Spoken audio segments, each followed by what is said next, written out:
बे समावहाय जोङो जोंनि BPF दोलोनि जानानैहाय जोंनि मानगोनां EM सारखौ मिथुनजय नार्जारी सारखौ जोंनि नन्दिपुर प्राइमारि जानानै बा BCDC जानानै बहुद माने साबायखर बावदों। मानोना जोंनि बे गामियारि ओनसोलाव रिजार्भ ओनसोलाव बिराद गोदोसोनानै दंमोन आरो जोङो थानाय BTR गभर्नमेन्टआ बे खामानिखौ नायसनाखै।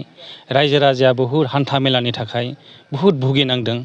जेराव माने जब्रा जन्था डिलिभारि बहुद रोखोम हान्था मेलायावहाय रायजो राजाफ्रा भुगिनांदों आरो दा बेखौहाय जोंनि बे ओनसोलनिनो EM सार आरो जोंनि जाय बिथाङा कन्ट्राक्टर हिरेम्बर नार्जारी बे बिथाङा बे लामाखौहाय ग हेड डिपार्टमेन्टआवहाय बेखौ रायलायनायनि गेजेरजोंहाय बेखौ मावफुंनो थाखाय CC ब्लक मावफुंनानै होनो थाखाय थाम थिम जाबाय आरो दिनै सारा बेखौनो आदार सिला खालामफैबाय अपेनिं खालामफैबाय। रायजो राजाफ्रा बहुद माने मोजां मोनदों।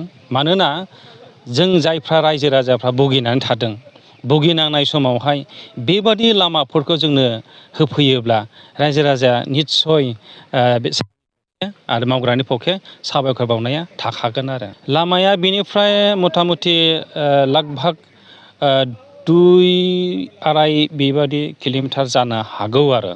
आंनि मुङा बिनेश्वर मोसाहारि, बस्क' गामिनि आं गावब्रा। बे लामाया सिगाङाव माबादिमोन?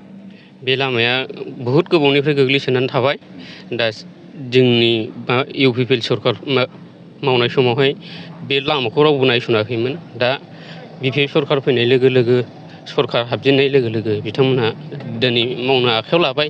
बिनि थाखाय जोङो गामियैनो गोजोननाय जासियो आरो जोंहा जोबोद खुसि आरोखि लामा जानायनि थाखाय। मानसिफ्रा थांलाय फैलाय खालामो? बेयावथ' जों बहुदथा मानसिफोर दं। माने जोंनाव माने गामि दरथामा गोग्लैयो आरोखि बे लामाजों थांलाय फैलाय हान्थिनाय लामाया। बाजार जाफैनांगौ? औ, स्कुलाव फैनाय हान्थिनाया